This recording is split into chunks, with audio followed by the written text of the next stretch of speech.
I've always lived in a town with less than 20,000 people. I never realized how small a place like that could be until I went to a nearby city of 300,000 for shopping reason. My world felt so enclosed after that trip. I couldn't even wrap my mind around cities with a million of more people. I may need to and move away from this small town of mine for good soon though. I can't look at anything here without being reminded of what true horrors that humans and monsters can commit. About 3 years ago, a new couple moved next door. I gave them a friendly wave whenever I took the trash out at the same time as them or when we bumped into each other in town. With a town so small, that started to happen pretty often. Jared warmed up to me and soon we became pretty good friends. He worked at home, doing coding I think. He enjoyed having a person nearby he can talk with besides his wife. His job had pretty limited human interactions and it drove him a little crazy at times. Sandra was also very nice, but we didn't have too many of the same interests, so we rarely spoke with each other. They appeared to be the perfect pair. Sandra started to work as a teacher and everyone loved her. I honestly never saw another person so accepted into the town that quickly before. It helped that she did a lot of volunteer work. Sandra made herself very easy to get along with, and it always made me wonder why I never felt the need to talk with her more often.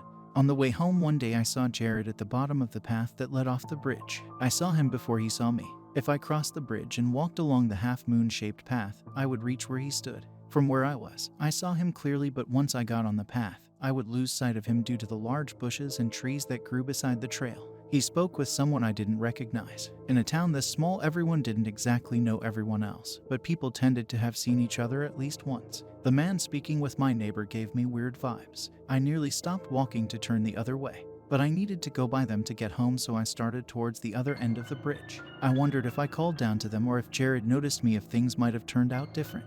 I got closer, the bushes blocking my view of them, but I smelled the odd man smoking and heard their voices. Their words making me freeze in my tracks. Can you make it painless? I still do love her after all. Jared spoke and he sounded to be in so much pain. How sweet of you to still love your cheating wife.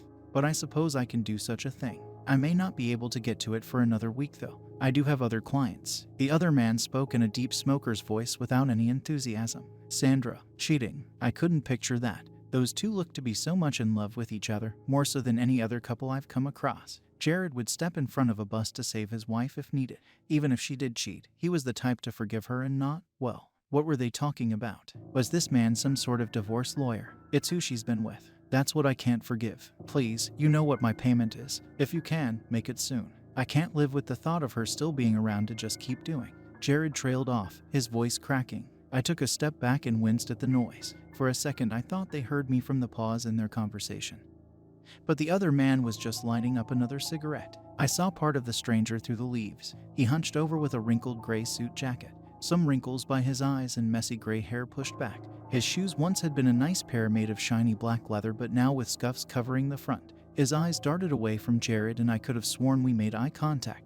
A slight smile came over his face, but he soon returned his attention back to the one in front of him and didn't bring up the fact someone overheard their conversation. I finally clued into what I'd been hearing. When they both said their parting words, I quickly hid inside the bushes, expecting one of them to walk by and confront me on what I just heard. Thankfully, neither of them walked my way. Jared kept going towards home, and the man walked off in the other direction when he hit the end of the trail. I couldn't understand what just happened. My best friend just hired someone to kill his wife. Cheating or not, this was too far. My stomach turned in disgust. I trusted Jared and thought the world of him. This simply didn't make any sense. I didn't know what to do. Confront him about it. Would he turn his hired help on me because I knew the truth? No, this was out of my hands. I did the reasonable thing and reported it to the police. Outtown had a small station. I was distantly related to one of the main detectives, and I saw him once in a while on the rare family gatherings. He sat down with me and I told him what I heard and asked him to have someone look into it. He also agreed this didn't make much sense. As far as anyone could see, Jared and Sandra weren't having relationship problems or money issues. I doubted Jared would have her killed for some sort of life insurance, and he did say she was cheating when talking to the strange man.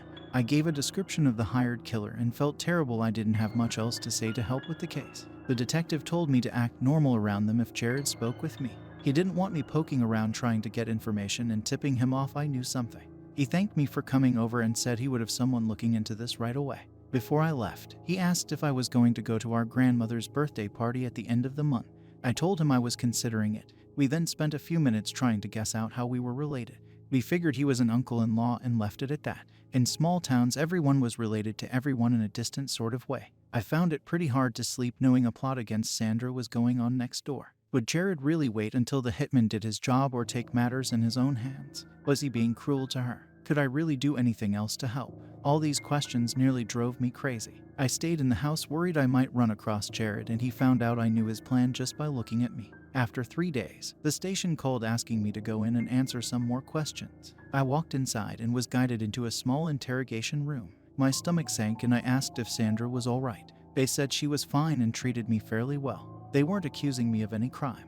They just wanted to see if I knew about anything else I might not have told my distant uncle when I came in last. Have you ever used their computer? Just borrowed it for a second to look something up. Or their phones? Did you notice anything odd in the search history? A female officer asked. I shook my head. I didn't have a clue what she was talking about. They have a pool, right? Did they have parties with younger teens before? Any kids you think they weren't related with? She pressed, expecting some sort of answers. I sank in my chair thinking back to the summers they spent after they moved here. Yes, they did have some pool parties, but I always assumed those kids were relatives. I never really saw the kids, just heard them from my backyard. I didn't even look to see if the same kids came by the next year. Yes, they had younger teens over, not sure of their ages. From the sounds of things, no one over 16, but I never really looked. I just heard the parties. What's this about? Did Jared? I asked but couldn't finish my sentence. Did Jared have those kids over for a reason? Did Sandra know and threaten to turn him in and he hired someone to take care of her? He might have been lying to the hitman about the reason why he was asking for his services.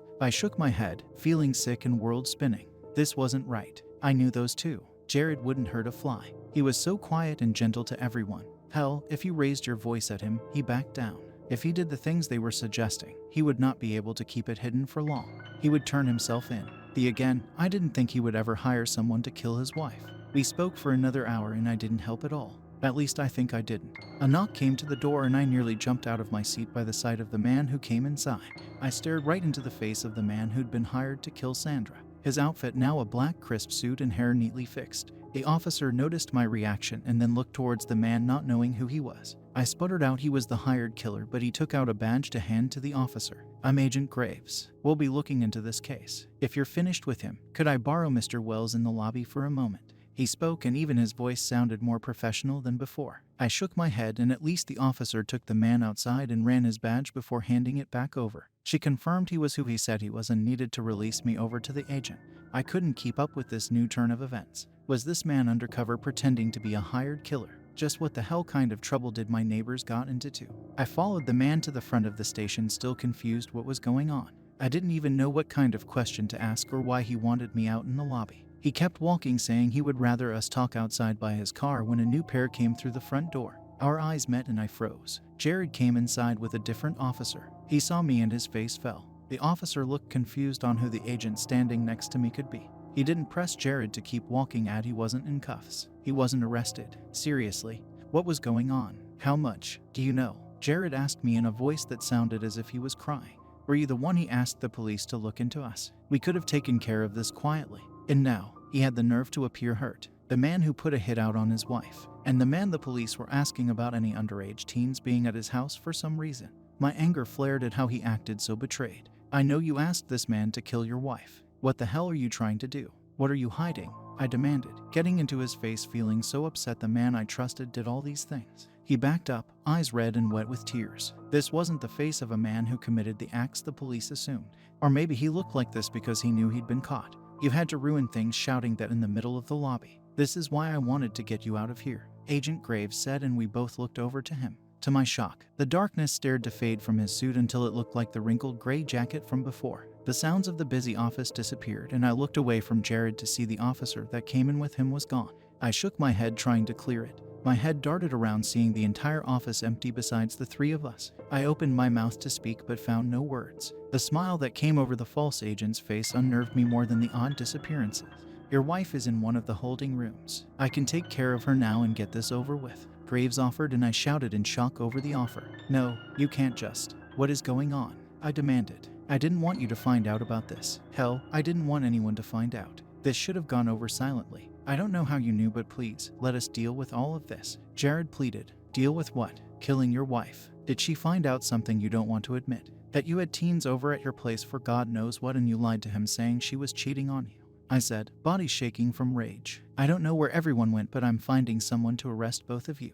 I stormed over to the door, seeing that the glass was oddly frosted, making it impossible to see outside. I didn't remember it ever looking like that before. I wouldn't do that if I were you, Graves said in a half-hearted manner. I opened my mouth to tell him off the moment my hand touched the handle. Something banged against the glass, making me jump. I let out a scream, seeing what stared back on the other side. A skull of some sort of animal was pressed hard against the door, some flesh clinging to the bone and a glowing white eye meeting my own. Another rotten creature came, something that looked to be a large bird. Soon so many of those dead animals were looking inside, all fighting for space. Sounds of their dead bodies moving together and cries coming from rotten throats come from outside, surrounding the entire building. I fell to my knees, fear overtaking all my senses. Hurry up and straight this dumbass out. I don't like using this much power for too long. Graves spoke and pulled a cigarette out. He lit it with a pink disposable lighter and looked down at me with such an amused expression it nearly made me sick. I didn't lie to him about Sandra cheating with me, Jared admitting, his body shaking as much as my own. She was sleeping with someone from work, Graves added with a cruel laugh. That's a disgusting way to put it. Jared scolded the man. What? I asked slowly. Then everything started to fall into place. I'd completely ignored what Jared said to the man before, that he couldn't forgive her for who she'd been with, not the fact she cheated. He could forgive that, but not if the one she slept with was a minor. I forced back bile, my face draining of color. I'd assumed Jared to be the one the police were after on those kinds of charges. I never even considered Sandra would be the one to do such a thing. She was with one of her students. I barely got out. At least one. He's 14. I didn't want to believe it because I love her, but everything made sense. I'd been so blind to it. I don't know how many students she's been with, or how long this has gone on for. I should have seen this sooner because I was 15 when we started dating. I did the math in my head. I always assumed Jared looked a bit too young for his age. He'd been lying and adding a few years all this time. Sandra had been 20 when they started dating. God, that wasn't dating. That was a crime. I understood why he would go so far as to hire an actual monster to take care of the problem. Because I asked the police to look into them, all of this came to light. Just how many victims of Sandra were out there. I made it to my feet, so many things running through my head. You're just going to kill her. What about all the other victims? Don't they get a say? I asked, unsure of what to say first. An odd light came to the false agent's eyes as if he was just about to see an amusing play. He looked over at Jared, waiting for his response. My friend's cheeks turned red, unable to deal with what I asked. You got into our business when you don't know anything about it. I told you we could have had this dealt with silently. I don't think the one she's hurt wants to be dragged through all of this. They could have gone on with their lives knowing the one that. He stopped his rant, unable to say what the wife he loved had done to her students. They don't need to go through people talking about it. It's better to do it this way. You think it's better. You don't know how the others feel. She should be punished by the law, shouldn't she? And even if everyone agrees that she should be killed, you shouldn't be the one to burden this. You can't live your entire life dealing with the fact you had Sandra killed. You still love her, and there's nothing wrong with that, I pointed out, well aware I really didn't have any right speaking on this matter. Jared was the victim here. He had been one for years, but that didn't mean he needed to be weighed down with the aftermath of Sandra's crimes. He would suffer greatly knowing he'd been the one that caused her death. I won't live much longer after the deed is done. That is my payment. A mad dog is always hungry, so I agreed to let Graves take my life after he's killed my wife. Jared admitted in such a calm tone it frightened me more than anything else that had happened. My eyes went to the man listening to us, his pupils glowing a bright white and mouth in a wide smile. He was amused by our talk. I hated him, whatever he was, a demon or something else. A kind person like my friend didn't deserve to have come across a monster like this. I went over to Jared, wanting to punch some sense into him. I took his hand tightly in my own. He tried pulling away, but I grabbed his other hand to keep him still. He'd always been a pushover after all. Don't you dare. I'll admit I have no right to say if Sandra should be killed for what she did or not. I'm not the one she hurt, but you are not taking the easy way out. It's selfish and you know it. There are too many people who care about you to let you do such a thing. We'll think of something else to pay this monster with if that's the road you want to go down, I told him. He shook his head but didn't try taking his hands away, his face on the verge of breaking down into tears. I'd never seen anyone he introduced as family, and didn't really know of any of his other friends. Did he have people in his life that cared besides his wife and myself? He answered that unspoken question right away. You're the only one who would miss me. It'll be selfish of you to make me stay, he said in a soft voice. Then I get to be selfish. You're not letting this monster eat you, and that's final, mister. I even managed a small weak laugh after I spoke. I was being unreasonable. Anyone could see that. The monster wearing a human face watched us as if he was seeing an entertaining movie. I swear he just needed a bucket of popcorn. I stared at him, trying to figure out what to offer him in exchange for killing Sandra. I didn't want to do so in the slightest, but I doubted at this point we could talk ourselves out of the situation. Someone was going to die today, and I wanted to limit it to only the person who committed a crime. Would my arm be enough? Or a leg? I offered in a cracked voice. Jared pulled his hands away and grabbed my shoulders, trying to talk me out of my offer. He shook me until I needed to look at his distraught face. You don't need to do this. You can't give up anything for us. This is our problem, and I cut him off, saying the first thing that came to mind. I love you. Not in a romantic sense, but I don't think that lessens how I feel. If you think it's best she dies for what she did, then we'll commit that crime. You'll always suffering with or without her. Let me take the burden of the payment. You're already carrying enough. A silence came over us, only filled by the noises from the dead creatures still lurking outside. My friend was at a loss for words, so the monster he hired broke the tension. He started to snicker and made an attempt to cover it for a second. Soon he was laughing so hard he needed to put his hands on his knees, the laughs turning into a coughing fit. I felt a bit offended by the scene, but took it. I stood in front of Jared and the man straightened up, rubbing the tears from his eyes. Do you have a cough drop or something? I hurt my throat from laughing so hard. Jesus, right when I think I know humans you drop funny shit like that, Graves said, voice hoarse. I didn't want to give him anything, but Jared, being the kind person he was, found a hard candy in his pocket and handed it over. I pushed Jared back behind me, trying to protect him from this creature. I didn't even know how these two met. I think Graves sensed Jared's problem and swooped in to take advantage of him. Which is it? What do you want from me in order to finish Jared's request? I asked, staring down Graves. No, you're not going to get hurt because of me. It's not right, my friend protested. I moved my head to look at my friend, and in that brief second, Graves got inches away from my face. He hunched over, nearly grinning from ear to ear. I stepped back, taking Jared with me. Hurting others is what death does. Death is pain, no matter how the person dies. It's a force of nature that deserves respect. That woman is going to die because you hired me to do so. People are going to be harmed from that action. You cannot back out of all of this after getting this far, Graves said, his tone low and dangerous. I tensed, waiting to hear what the price might be for this request. Jared came from behind me, trying his best to talk Graves out of the whole thing one last time. Please, take whatever you want from me, or just walk away. I can't let my only friend get hurt from my mistake, he begged. Graves stood back up and shook his head. He held out the wrapper of the hard candy between two fingers, the shiny foil catching the light. Jared looked confused, but my stomach dropped when I realized it was far too late to stop Graves from killing Sandra. You just paid me for the job. I never said I would accept your life as payment.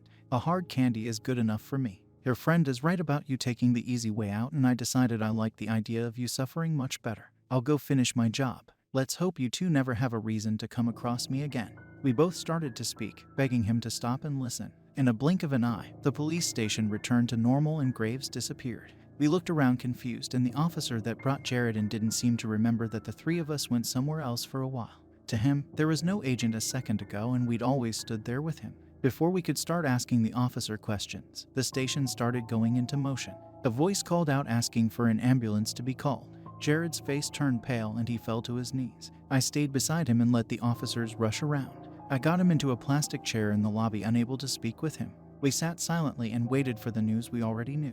They already arrested Sandra when both of us were brought in.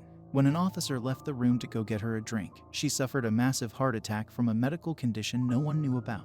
I overheard that they thought something else happened to her because her face was twisted in such a fearful expression it looked as if she'd been scared to death. After her death, the news of what she'd done over the years started to get out. It horrified parents, and I kept Jared at my place to protect him from the town's wrath. Soon I needed to stay with my sister for a while and take him along to avoid the heat. I didn't want to know all the details or how many victims there had been. I just wanted to support my friend and keep an eye on him. I knew this whole thing weighed down on him more than anyone. Once people found out his real age and pieced things together about how he'd also been a victim, some started to back off. But we haven't returned home just yet. My sister moved out near a beach. It's out of season, but I feel taking walks by the ocean helps my friend think things over. After a few weeks, he started to work again, which was a good sign. I never asked him how he found out what his wife was doing, or how that monster came across him to offer such a deal. In time, and when he's ready, he'll tell me. Right now, he just needs someone nearby being patient. I hope the student Sandra hurt could heal after knowing about her death. I didn't know if Jared would ever let this wound fully close. He'll always remember making a deal with a monster and trading his wife's life for so little. I'm positive that's what Graves wanted, for us to carry that memory for years to come. Taking Jared's offer of his life truly would have been the nicer option, and that monster wasn't the kindest creature around. I'm not sure Graves really made Sandra's death as painless as he could have, and secretly, I was glad he didn't.